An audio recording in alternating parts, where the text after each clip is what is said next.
Tu sais que là, c'est toutes les questions que j'ai pour toi. Des gens qui m'ont posé des questions, on les a notées.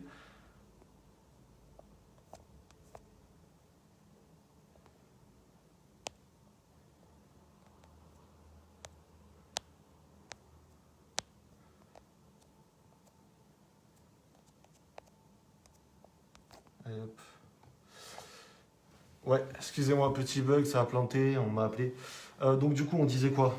Ben, surtout que pour moi, en plus, il y a un supporter qui l'a très bien dit, c'est que c'est difficile de citer des flops, tellement l'état d'esprit était présent aujourd'hui, tellement les joueurs ont tout donné. Donc voilà, en citer pour en citer, parfois, c'est pas nécessaire, mais comme il fallait en citer, voilà les trois que je t'ai dit mots, mais sinon, moi, on retient aujourd'hui l'état d'esprit Ouais, du ouais, groupe qui a ouais, été ouais, vraiment ouais. énorme. Depuis plusieurs matchs, c'est vrai qu'il nous montre un état d'esprit de maintien, d'une équipe qui lâche rien. Et quand on voit ça, malgré le match nul, on ne peut que soutenir l'équipe. Prochain match face à Lille, compliqué. Lille, ça joue les titres. De toute façon, il reste 9 finales. Et Ouais, les 9 matchs seront compliqués. Il n'y a pas de pas de petites souci. ou grandes équipes. Pas de souci. Donc à nous d'aller à Lille avec ces valeurs-là, cet état d'esprit-là. Et sur un match, pourquoi pas aller prendre des points à Lille, hein. Mais on sait que c'est la difficulté, hein. Lille joue le titre, ils sont premiers au championnat. Mais sur un match, on est capable d'aller prendre un point, voire les 3 points. Et voilà, à nous d'être dans la continuité des bons matchs qu'on fait ces derniers temps. C'est vrai, c'est vrai. D'ailleurs, j'avais préparé cette bouteille d'eau, parce que tu sais ce que je fais pendant les lives, quand on gagne, Non? je me la verse sur la tête. Ah, donc on a perdu, match nul. Match nul, et donc ouais, j'avoue que j'ai... Franchement, à un quart d'heure de la fin, on tenait plus en place, et même toi, il tenait plus en place, et je pensais vraiment qu'on pouvait l'emporter. Bon, c'est un bon point, c'est un bon point. Toi, je vais te poser toutes les questions m'ont posé les gens, si tu veux bien. Avec plaisir, il n'y a pas de souci. Donc tu sais que tu es quand même bien apprécié à Nîmes, je vois il y a beaucoup d'amour pour toi, et bon, de toute façon, tu es encore Nîmois aujourd'hui, hein. C'est vrai qu'on le voit encore jusqu'au suite. Donc première question de Kélian Bordarier. Toi, Philou, aurait-il aimé finir sa carrière à Nîmes? Parce que tu as fini à Tours, je le rappelle. Et merci Romain de partager sur la page du coup. Donc est-ce que tu aurais aimé finir ta carrière à Nîmes, puisque tu es parti à Tours ensuite? Oui, bien sûr, surtout à mon âge. En plus, après Tours, j'avais arrêté ma carrière. Donc après, ça s'est fait, comment je dire, à Tours, j'ai fait que 8 mois. Et à Nîmes, voilà, je suis parti. Le discours, ça a été très franc avec le coach Blacard. Le coach Blacard, voilà, il y avait, après l'époque, on est passé la belle aventure humaine, la remontada, avec les moins 8 points de pénalité. À mon âge, je savais que j'allais pas du tout jouer. Il a été clair, il fallait laisser la place aux plus jeunes. Donc pour moi, il n'y avait pas de souci. Moi, je me sentais encore capable de jouer. D'accord. Je me sentais encore capable de jouer. Donc c'est pour ça que quand le challenge du Tour FC était venu, je me suis dit pourquoi pas aider ce club, parce que voilà, ce club voulait se maintenir, qui était en difficulté. Donc je me suis dit, on me donne l'opportunité de pouvoir jouer, de continuer. Donc j'ai saisi cette opportunité-là, les 8 mois qui me restaient. Et en allant au Tour FC, on s'est maintenu. Ouais. Et après, j'ai arrêté ma carrière derrière. Ça s'est bien passé à Tours d'ailleurs? Oui. Ça va, on s'est maintenu, c'était le plus important parce qu'on était en difficulté. Et après, malheureusement, le club est descendu par la suite l'année suivante. Mais voilà, j'ai relevé mon challenge, mon défi de maintenir le club en Ligue 2, d'avoir contribué. Et après, je suis revenu au Nîmes Olympique en tant qu'entraîneur au centre de formation. D'accord. Deuxième question, donc là on me la pose en live, je vais la prendre. Tu te fixes combien de temps avant de tenter ta chance en tant que coach de haut niveau? C'est la question que je t'ai posée tout à l'heure. Non, en plus, c'est une bonne question, c'est C'est une vrai. très bonne question. C'est une bonne question. Je pense que à l'instant T, je ne suis pas encore prêt. Ouais. Mais je pense que je me donne encore quelques années. Quelques années, là je suis en apprentissage, ça va faire ma 4e année en tant qu'entraîneur au centre de formation. J'ai commencé avec les U16, j'ai monté les étapes U17, U19. Donc cette année en tant qu'entraîneur principal des U19 nationaux. Donc je commence à prendre de l'expérience, je commence à bien connaître le métier. Donc je pense à encore voilà, quelques années, 2 ans, allez, 1 à 2 ans, je pense que je serai prêt. Après, j'ai aussi cette faculté-là, c'est mon expérience d'ex-joueur professionnel. Ouais, c'est J'ai quand vrai. même 20 ans au plus haut niveau. J'ai connu beaucoup d'entraîneurs, des entraîneurs de haut niveau, que ce soit des Didier Deschamps, des Jean Fernandez, où j'ai beaucoup appris. Voilà, avec mon apprentissage, mon expérience d'entraîneur en jeune, plus mon expérience d'ex-joueur, je pense que d'ici 2 ans, je peux être prêt.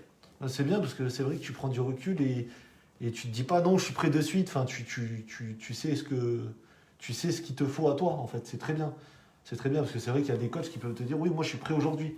Sauf que bon, Le problème, c'est qu'on l'a vu. Moi, j'ai des exemples. On l'a vu avec mon ami à Saint-Étienne, Julien Sablé, ouais, où il a fait un intérim entraîneur, où c'était compliqué pour lui. Et après, par la suite, peut-être c'était un peu trop tôt, il n'était pas prêt. Donc, c'est pour ça que moi, je me dis, voilà, le travail paye toujours. Je suis là, j'apprends. J'ai appris aux côtés de Bernard Blacard quand j'étais son adjoint dans les jeunes, quand il était au centre de formation. En tant que joueur, j'ai appris à ses côtés en étant son relais sur le terrain et en dehors. Et petit à petit, je commence à prendre de l'expérience, à l'expérience. Et dans quelques années, je sais que je serai prêt.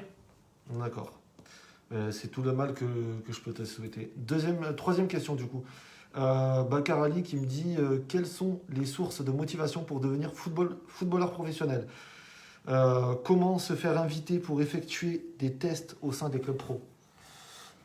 Les sources de motivation, après, c'est chacun. Moi, c'était mon rêve de devenir footballeur professionnel. Donc, j'ai fait en sorte, quand j'ai eu l'opportunité de rentrer dans un centre de formation, de tout faire pour d'abord y rester et gravir les échelons pour devenir professionnel, de contrat aspirant, stagiaire et ensuite professionnel. C'est le travail. La Ouais, source numéro un, c'est le travail.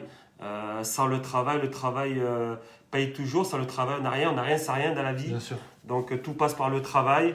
Et après, bien sûr, tous les principes du footballeur, c'est-à-dire le respect des éducateurs, le respect de l'adversaire, le respect, tout ce qui va avec. Et bien sûr, après, avoir les opportunités quand on les a. Parce que faire des détections, c'est... Moi, j'ai eu l'occasion de jouer contre des clubs professionnels. Ouais. Et c'est là qu'on m'a recruté, qu'on m'a permis de venir dans des centres de formation. Donc après, quand on a l'occasion de jouer contre des clubs professionnels ou autres, d'être performant pour se faire voir. Super. Je crois qu'il a très bien répondu à la question. Karim Siarg qui te dit salut Tofilou, que penses-tu du président du Nîmes Olympique? Penses-tu être un jour l'entraîneur de l'équipe pro? On en revient toujours là. Sur la question du président, moi je pense que du bien du président. Déjà, avec le président Monsieur Assaf, on est Ouais. arrivé ensemble en 2014 au Nîmes Olympique. Et il ne faut pas oublier aussi, parce que moi je suis très reconnaissant envers le président, parce qu'il ne faut pas oublier que lors de son arrivée, s'il n'avait pas été là, le club on aurait pu être en DH. On se rappelle, même si c'est encore loin, l'affaire des matchs présumés truqués, les moins 8 points des pénalités. Donc il y a eu beaucoup de choses qui ont fait que le club aurait pu aller au plus bas, Modric. Donc, et tout ce qu'a fait le président, il a injecté de son argent personnel. C'est ça. Et on voit le club, maintenant est en Ligue 1, a pris une autre dimension Oui, par totalement, rapport, totalement. par rapport à 2014. Moi, j'ai vu l'évolution en direct. J'ai vu l'évolution, que ce soit à la Bastide sur les terrains d'entraînement, que ce soit le club n'a pas de problème du côté Financier. Les salaires, ils sont payés en temps et en heure. Tout est carré. Donc, on peut dire tout ce qu'on veut sur le président. Mais depuis qu'il est là et le travail qu'il a fait, il faut être reconnaissant. Ouais. Après, comme on dit, on ne peut pas plaire à tout le monde. Il y en a certains qui reprochent une chose, il y en a certains qui reprochent une autre. Mais voilà, il faut mettre en avant le travail qu'il a fait au sein du club du Nîmes Olympique et avec ses propres deniers. Je suis totalement d'accord. Bien sûr qu'il faut être reconnaissant. Moi, je suis totalement d'accord avec Tofilou. La seule chose que j'ai à reprocher à Rami, c'est sa communication avec les supporters. On l'avait vu dans son interview, justement pour le projet La Bastide. Il parlait des supporters. Il disait, moi, ici, je suis le patron et il n'y a personne d'autre. Et en gros, il ne donne pas l'heure aux supporters. En gros, c'est-à-dire qu'aujourd'hui, les supporters, leur avis, ils s'en foutent un petit peu. Il y a juste ça. Après, comme il le dit, bien évidemment, Rami a fait évoluer le club. Hein. Ça, c'est clair, net et précis. Je pense qu'à l'heure actuelle, moi je suis le Nîmes Olympique depuis 2005. Je vais au stade depuis 2005 et c'est vrai qu'on a eu un président juste avant. C'est, Rani Assaf et ce président-là, c'est le jour et la nuit.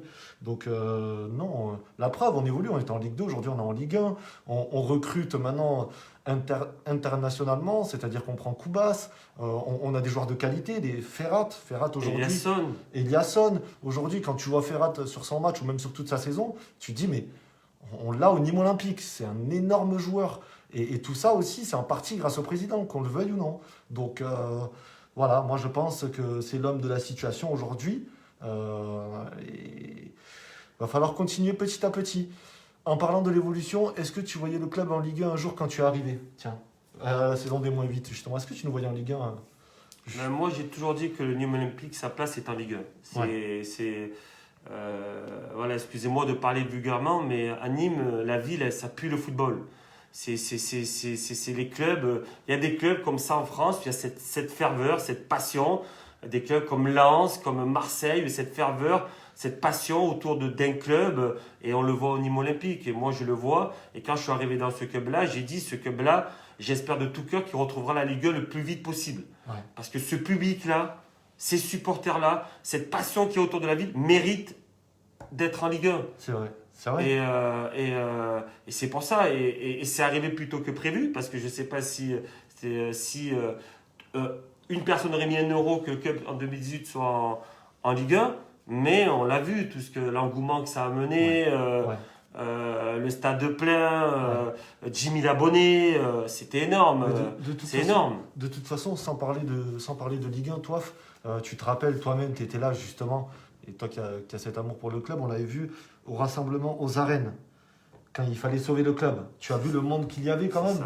Et un club de Ligue 2 aujourd'hui, tu leur demandes ça, qui va peut-être plonger en DH, tu leur demandes un rassemblement dans la ville, tu n'auras quasiment personne, parce que des clubs sans manquer de respect, que ce soit Niort ou des petits clubs comme ça n'a pas la ferveur de notre club de Nîmes. Exactement, j'étais en plus ce jour-là, c'est où j'ai pris la parole, il y avait à peu près au moins entre 700 et 1000 personnes, et c'était énorme, on a vu tout l'argument où tous les gens pour sauver le Nîmes Olympique, tous les gens, que ce soit les amoureux du Nîmes Olympique, les élus, ça rassemble tellement de monde, c'est ça. Tellement de monde, et ce jour-là, c'était tellement émouvant, et tout le monde voyait le Nîmes Olympique descendre au plus bas.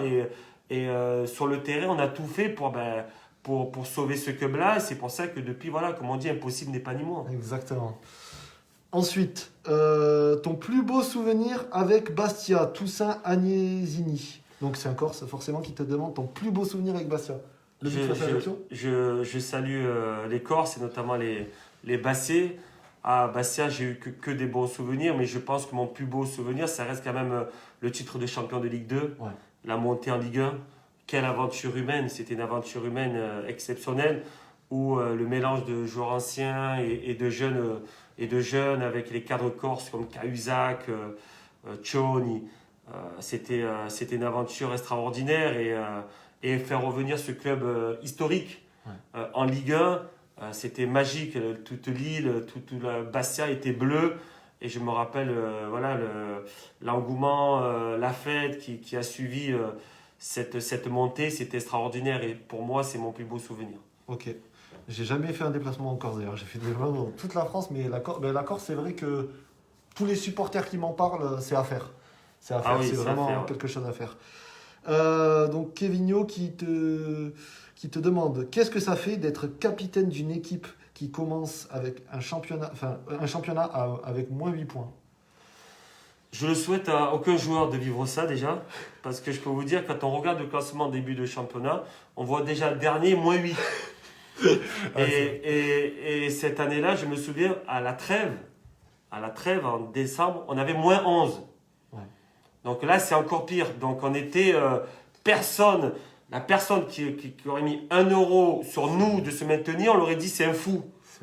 Surtout après la première partie de championnat. Et je souhaite, comme j'ai dit, à aucun footballeur, parce que c'est tellement dur mentalement. Chaque match, tu gagnes un match, mais les autres ils gagnent et tu te retrouves, tu es encore -9, -8, -7 et tu reviens à -8. C'est tellement dur. C'est tellement dur mentalement et moralement dans nos têtes et autour, quand les gens ils condamnent déjà le Nîmes Olympique, on était déjà condamnés. Les journalistes, la presse, à la télé, tout le monde nous condamnait. Et de toute façon, il reste que 2 places à prendre. Les Nîmois, ils sont en national. Je me souviens, on attendait ça à chaque stade, tout ça. Et c'est ce qui nous a boosté, ça nous a reboosté. C'est beau, hein, Et on commençait à monter, -7, -6, -5, -4. Et jusqu'à qu'on soit dans le positif, quand on était à 0, on s'est dit. Et là, on a commencé à gagner 3, 4, 10, 14. Et là, on s'est sauvé en étant 14e et en étant très loin des 3 derniers. Je peux vous dire, moi, en tant que capitaine, j'ai vécu vraiment. Et je l'ai dit, dans une carrière de footballeur, on vit des bons moments comme des moins bons. Et celui-là fait partie de l'un de mes meilleurs moments de footballeur parce que l'aventure était exceptionnelle. Exceptionnelle. J'étais avec des gamins du centre de formation, les jeunes Ripard, Briançon, Paquiez, moi, les plus anciens, Fétiarec. On était là encadré tout ça. Et je me rappelle des moments parce que les retours dans la gare, quand on allait gagner à la gare, il y avait 500 personnes à la gare. Les fumigènes, le stade des concerts rouge, c'était des moments que je peux dire, je souhaite à n'importe quel footballeur de vivre ça, tellement l'émotion est belle, et énorme, c'est une émotion énorme. On est transcendé sur le terrain, on sentait pousser des ailes, on était poussé par le public. Et voilà, et moi, ce rôle-là de capitaine, j'avais d'encadrer les jeunes et de prendre tout ça en main pour qu'on ne s'éparpille pas, pour qu'on reste dans notre bulle et qu'on arrive à obtenir l'objectif du maintien. Et on l'a fait. C'est pour ça que vraiment, félicitations à tout ce groupe. Le groupe était extraordinaire, au staff, les kinés, préparateurs, les intendants, le coach, tout le monde. C'était les supporters, les salariés aussi du club. C'était tout un ensemble. Et c'est ça le Nîmes Olympique. Toute la ville, c'est vrai. Non, mais c'est vrai que nous, on n'y croyait pas. Quand on démarre avec -8, c'est très très compliqué. Et c'est vrai que de voir un club le faire, enfin notre club le faire, ça a prouvé, enfin, je pense que ça a forgé des amitiés entre vous. C'est-à-dire que vous êtes liés par rapport à ce que vous avez fait. C'est exactement ça, il y en reparle souvent quand moi de la formation pro on est un peu à côté, quand je recroise souvent Renaud, Ripard, Anto, Bérançon, Gaëtan, on se recroise à côté, même Théo Vaz que j'ai souvent par message. Et ça nous lie à vie, Mathieu Michel, Gauthier Gallon, et chaque fois ça nous lie à vie parce que c'est une aventure que on n'en vit pas. Il y a qu'un club qui a réussi à le faire, je pense, c'est la Juve avec moins, je sais pas combien de points pour se maintenir. Oui. Et ça, c'est une aventure, c'est énorme. C'est des aventures que tu vis rarement dans le football. Tu pars pas avec -8 points dans un championnat, c'est du jamais vu. Et en France, c'est un exploit, c'est le plus beau exploit pour moi du football français parce qu'on l'a jamais vu ça en France. Et c'est une aventure, une bande de potes, parce qu'on était une bande de potes avant tout. On se retrouvait après les matchs, sur le terrain, tout le monde se battait les uns pour les autres. Et c'est une aventure humaine on s'en rappellera, mais 20 ans après, on en parlera à nos enfants. C'est magnifique ces moments-là. C'est beau. Et c'est vrai que nous, je pense que pour tout ce que vous avez fait, la génération de tes joueurs, je parle pour la saison des -8, tous ces joueurs-là, aujourd'hui, à Nîmes, on les remercie, quoi. C'est-à-dire que là, par exemple, les gens qui te voient aujourd'hui encore, ils se souviennent que de ça. Ils se disent, mais c'est incroyable ce qu'ils ont fait cette saison-là. Et c'est aussi en partie grâce à vous si on en est là aujourd'hui en Ligue 1. Parce que même si après, tous les joueurs qui nous ont sauvés avec les -8, après, il y a une nouvelle génération qui est arrivée, on est allé en Ligue 1, on remercie tous ces joueurs-là parce que sans eux, je ne sais pas où on serait aujourd'hui. Donc ouais. T'as pas mal de questions, attends, parce que là... Impossible n'est pas ni moi. Alors, arrive-t-il à Théophilou d'intervenir des fois au milieu du groupe professionnel pour les motiver, surtout lors des derniers mois, un peu comme il le pouvait le faire lors des saisons des -8 points? Non, ça ne m'arrive pas parce qu'il faut différencier la formation avec les professionnels. Ouais. Donc moi, je suis avec la formation. Tu t'occupes de... Je suis de la formation avec mon équipe des U19 et les professionnels de son côté. Il y a un staff pour ça. Et ça, c'est pour ça qu'il faut différencier. Après, moi, je suis au service du club. Hein. Si un jour me demande quoi que ce soit, d'intervenir ou de donner un coup de main pour les attaquants ou autre, ou quoi que ce soit, je répondrai toujours présent parce que je suis au service du club. Ouais, et que tu aimes ce club. Parce que c'est vrai que j'ai beaucoup discuté avec Théophilou, c'est vraiment un passionné. Et c'est là où on voit qu'il reste beaucoup de joueurs au final. Enfin, beaucoup. Il reste des joueurs qui ont l'amour du maillot. Hein. C'est vrai que c'est beau. Comment as-tu vécu le match du maintien face à Lens cette saison-là? C'est le fameux match où le stade était plein à craquer. rouge et blanc. De toute façon, avant de rentrer sur le terrain, on savait qu'on allait gagner. Nous.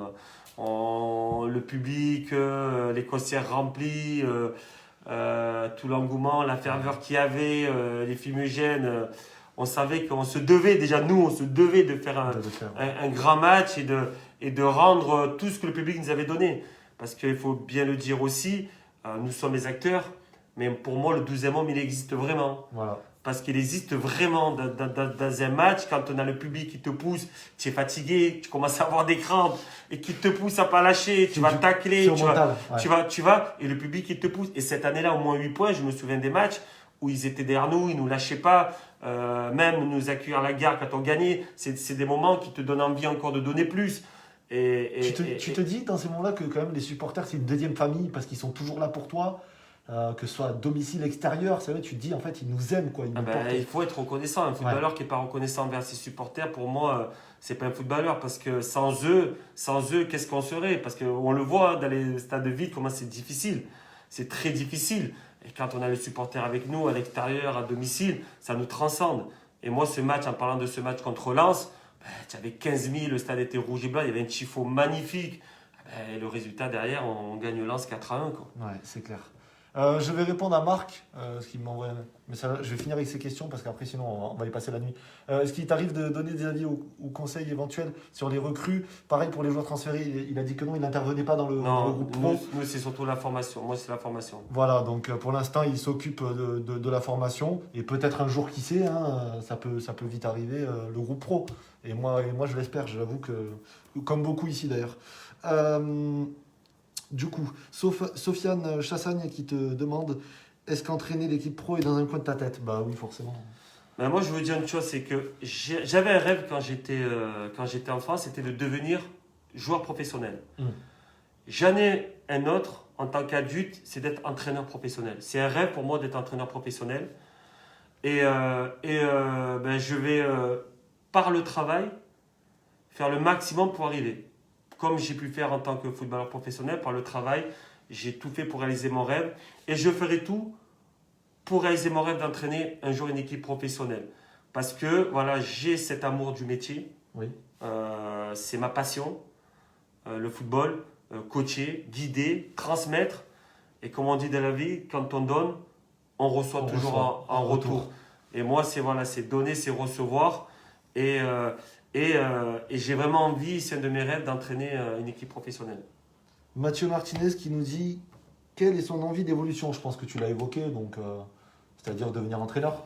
Mon évolution, c'est comme je dis, étape par étape. C'est bien sûr, c'est l'aboutissement de mon travail et de tout ce que je fais actuellement, c'est de devenir entraîneur professionnel. Ouais, voilà. Donc Jean-Philippe Pessina, quel est son meilleur et son pire souvenir avec Nîmes?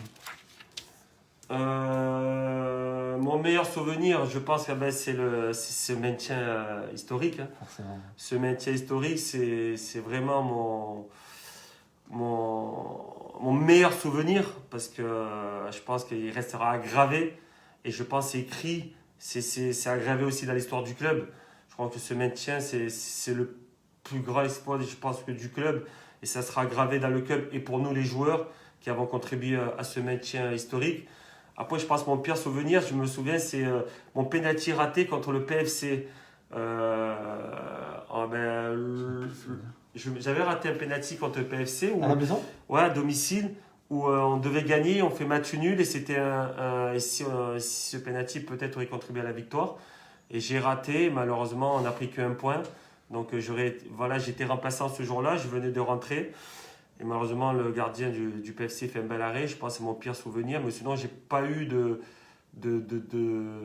mauvais souvenirs. Au contraire, mes 2 années en tant que joueur au Nîmes Olympique ont été fabuleuses, même si elles ont été difficiles. Parce qu'en arrivant, je ne m'attendais pas à ça. La première année, il y a eu l'histoire des matchs présumés truqués. Oui. Et la deuxième année, il y a les moins 8 points. Donc, ce n'était pas facile. Mais je garde que des bons souvenirs parce qu'on a réussi à maintenir le club en Ligue 2. Et pour moi, c'était une aventure humaine avec les joueurs et les supporters. C'était vraiment 2 belles années. Ouais, forcément. Donc là, je vais prendre une question ici. Après, on finira avec ça. J'ai joué contre toi au Filou en 17 nationaux en Coupe Gambardella, donc il s'appelle Magid. Moi à Mulhouse, on a perdu 3-0, tu as mis les 3 buts, tu te rappelles? C'est loin, 17, mais Ouais. c'est loin. Mais je pense me souvenir des matchs contre Mulhouse en Gabardella. J'étais allé jusqu'en finale en plus. Apparemment, tu Donc, avais mis 3 buts. Magid, je crois qu'il en a un mauvais souvenir de toi. Du coup, on va continuer les questions. Donc, cette personne ici qui t'a posé une question. Les chants de supporters motivent-ils les joueurs ou font-ils abstraction durant le match? Et comment vivent-ils cela? Ah non, ça motive plus qu'autre chose, hein. Moi, en plus, moi, qu'en étant jeune, j'étais dans les tribunes, j'étais supporter quand j'étais très jeune adolescent. Et avant d'être Vélodrome. footballeur, j'étais supporter au stade Vélodrome. Je me rappelle, j'étais allé à l'âge de 9 ans, donc je connaissais les chansons par cœur, etc. Et je pense, après, quand je suis passé de l'autre côté de la barrière, sur le terrain, ben, c'est tout autre chose. Quand on a un stade, que ce soit de 15 000, de 60 000, qui chantent, qui poussent, c'est énorme. Et les joueurs ont besoin de ça. Ouais. Parce qu'il faut se rendre compte que les joueurs ont besoin de ça. Dans les moments difficiles ou quand on est mené à 0, qu'il faut égaliser, ben, le public qui nous pousse, ben, ça nous pousse à aller chercher l'égalisation. Ou quand on mène au score, ça nous pousse à garder le score. Ou quand on a cette ferveur, cette folie. Non, pour moi, je le dis et redis, le 12e homme existe et les joueurs et une équipe a besoin de ça. Un club de foot sans ses supporters n'est pas un club de foot. Il a tout dit, je crois. Ludovic Boyer, tu es un phénomène, toi, Philou, un monstre. Tes bandelettes m'ont beaucoup régalé et me manquent. Viens nous aider pour le maintien en Ligue 1. Serais-tu prêt à revenir jouer un jour, carrément? Non, là maintenant, non, c'est parce que ça va faire quand même 4 ans que j'ai arrêté. Je pense s'il y avait dans l'année qui avait suivi l'arrêt de ma carrière, je m'en pourquoi rappelle. pas. Mais Tu là, en non, parlais. là, ça fait tellement longtemps. Après, c'est le haut niveau. Il faut respecter le haut niveau. C'est tellement intense, ça va tellement vite que non. Là, je suis bien quand je joue des fois avec mes jeunes. Je fais le nombre avec mes jeunes à l'entraînement ou quand il y a des matchs de gala ou avec les vétérans. Ça me convient, mais là, non, au très haut niveau. Même si tu reçois un coup de fil, là. Non, ça risque d'être compliqué. Oui, Maintenant, ma carrière de tu vas footballeur, j'ai les mises de côté. Je suis entraîneur et je me consacre entièrement à ma carrière d'entraîneur. Nicolas Dousson, merci à toi Théophilou. Tu étais là avec moi et plein d'autres fans dans les pires moments du Nîmes Olympique sur le parvis des arènes. Et tu es toujours là pour le club. Comment se passe ta saison avec les jeunes? Ben, très bonne, elle commençait très bien. Il faut dire qu'elle commençait très bien. En 8 matchs de championnat, on était invaincus. On était la seule équipe invaincue avec l'AS Monaco, en étant 3e au classement. En sachant que dans ce groupe à U17 nationaux, on a quand même des grosses équipes. Monaco, Marseille, Saint-Etienne, Toulouse, Nice, et j'en oublie. Voilà, des gros centres de formation. Et on était voilà, la seule équipe invaincue avec l'AS Monaco. C'était bien, un bon début. Après, malheureusement, avec l'arrêt du championnat, ça nous a un peu coupé les pattes. Mais voilà, la santé avant tout. Oui. La santé avant tout. Mais très content de ce début de saison, malheureusement qui a été arrêté brièvement. Mais voilà, beaucoup de satisfaction. Les valeurs du club retrouvées dans les joueurs, c'est ce que j'essaie de leur inculquer. Toutes les valeurs et l'ADN du club du Nîmes Olympique. Et les joueurs le rendent bien et on le voit même là dans les matchs amicaux, même si on ne peut pas jouer officiellement. Mais voilà, très content de ce début de saison avec les U19 nationaux. On te pose une question en rapport avec ça, justement. Tu as des jeunes prometteurs en U19? Oui, moi je pense qu'il y a des jeunes voilà, qui ont un énorme potentiel et qui, ben, bien sûr, ils ont une grosse marge de progression. Ils sont encore loin, mais c'est des joueurs à leur âge. On a une belle génération 2004-2003 et je pense qu'il y a des jeunes que dans les années à venir pourront prétendre et je l'espère et je le souhaite qu'il y en a 2 ou 3 qui seront professionnels parce ils en ont les capacités. Oui, et chaque jour tu te lèves aussi pour ça, c'est ta motivation de te dire je veux les voir réussir. Transmettre, c'est voilà, c'est moi, c'est transmettre tout ce que moi on m'a appris aussi en étant jeune. Quand j'étais jeune, il y a les anciens qui m'ont appris. Et moi, en tant qu'entraîneur, c'est mon souhait, c'est de transmettre aux plus jeunes pour que voilà, pour eux ils puissent avoir les bases du haut niveau. Parce que le niveau, comme j'ai dit, c'est pas que le talent, ça passe par le travail aussi, ça passe par le principe aussi, le respect, la ponctualité, tout ce qui va avec d'un footballeur. C'est pas le talent ne fait pas tout. Ouais, c'est vrai. Toi, Philou, je t'envoie un super 2004 si ça t'intéresse.